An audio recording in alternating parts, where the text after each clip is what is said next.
Hello friends, today I'm going to be doing a movie review of Aftersun. God, this is so bad. Okay, but I'm going to be doing a review of Aftersun.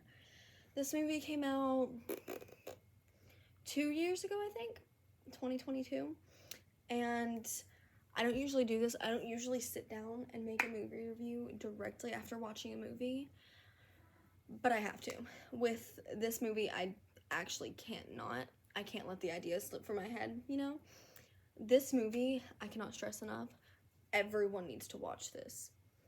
Everyone needs to watch this movie. If you have parents, you need to watch this movie. I don't think a movie has affected me so profoundly in a very long time. A very long time. And that's a serious thing to say because I watch a lot of movies.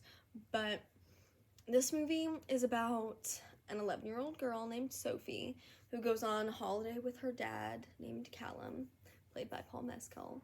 But she goes on holiday, and it's not revealed until a little later in the movie that adult Sophie is looking back on these little films that she made during their holiday because her parents aren't together. I don't know if that's obvious enough, but she's looking back on these films that she took on her little camcorder on her holiday with her dad, and it's amazing.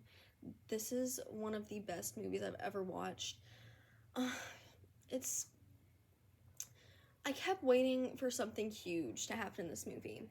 Like, I kept waiting for Callum, the dad, to just die. To die or to just walk out and never come back. But none of that happens. Nothing extremely huge happens, which I was on the edge of my seat the entire time from this movie, which is odd to say because it's just kind of a coming-of-age drama, but I was on the edge of my seat the entire time waiting for something terrible to happen, and nothing terrible happens. So that's the thing about this movie, is that you need to be able to read between the lines. You need to be able to understand what's going on, because this movie, I feel, is shot from the perspective of any other child. Like, when you're a kid, you see your parents as these godly creatures who can't be touched by the terribleness of real life. Like, you don't think anything bad about your parents. Well, you don't think that your parents are real people. Your parents are just your parents, you know? Your mom's just your mom. She's nothing outside being your mom when you're 7 years old. And then you never really know who your parents are until later in life, when you're able to piece together the little parts of them that you can remember from your childhood. And that's what this movie is, and that's why nothing really happens, and it seems to all be fine, like, until you get kind of behind the scenes. Because it's obvious when you really look into it that Sophie's dad, Callum, is really struggling with not only being a father, being a single father. I mean, he doesn't live with her. They see each other every so often. But he's struggling with the weight of being a father and also the weight of just life. He's 30 years old. He has an 11-year-old daughter, and it's amazing. It's such an amazing movie. There's this scene a little near the end. I don't want to spoil anything. The movie, it's pretty obvious. My bangs are really uneven. Okay, but it's pretty obvious what goes on, I think, but I don't want to spoil anything. But there's this scene near the end, and it's their last night at their little holiday resort, and they're having a dance. They're dancing, and in the background, the song Under Pressure with Queen and David Bowie is playing. And I did not get the movie until that song started playing.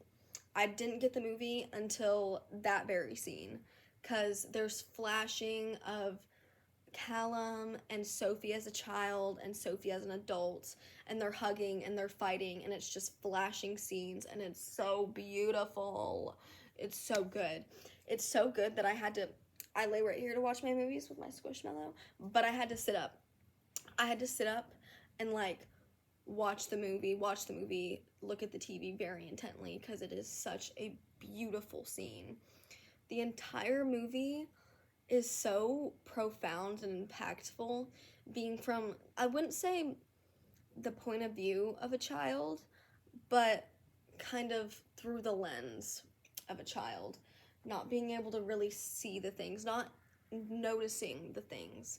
Like, it's from the lens of Sophie, but us as the audience, we can see, once looking further into it, that something is wrong with Callum. We can see that something is going on inside of his head, and Sophie can't see that because she's 11 years old, you know? She doesn't understand that, and that's why when she's in probably, her 20s or her 30s, that's why she has to go back and rewatch these little home recordings of her and her dad. And it's so sad. It's such a terribly sad movie, and it's so underrated. It's so underrated. A24 never misses, but I feel like a lot of A24 movies shouldn't be as popular, and movies like this should be a lot more popular, because this movie is absolutely insanely beautiful, and I don't see enough people talking about it, especially with how much popularity Paul Mescal has been getting recently with the show Normal People and All of Us Strangers, the movie, which next on my watch list.